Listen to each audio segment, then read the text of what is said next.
Assalomu alaykum, foydali maslahatlar kanalimizning aziz muxlislari. Bugun men sizlarni qon bosimingiz tushdimi? Shirinlik yeb oling mavzusi bilan tanishtiraman. Gipatonik odamlarda qon bosimi ko'pincha 90 ga 60 simob ustunidan oshmaydi.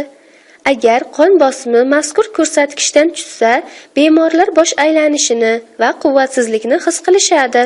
Qolaversa, surunkali stress hamda noqulay ob-havo sharoiti ham qon bosimining tushishiga sabab bo'ladi.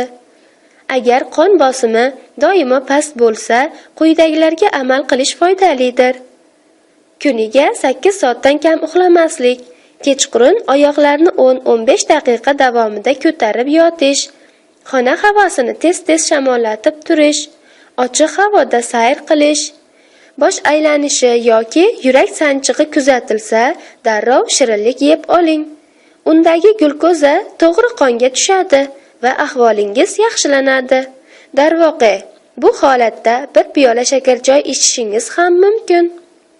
Kuniga kamida 1,5 litr suyuqlik ichish tavsiya etiladi.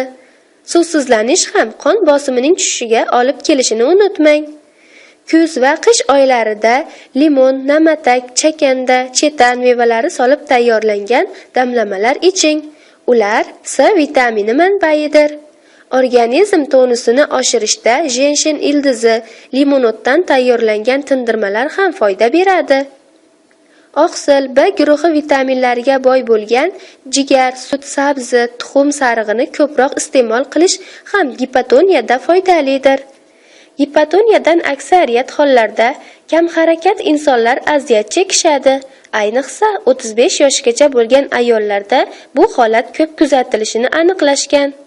Yuqoridagi muolajalarni o'z shifokoringiz bilan maslahatlashgan holda amalga oshiring. Salomat bo'ling.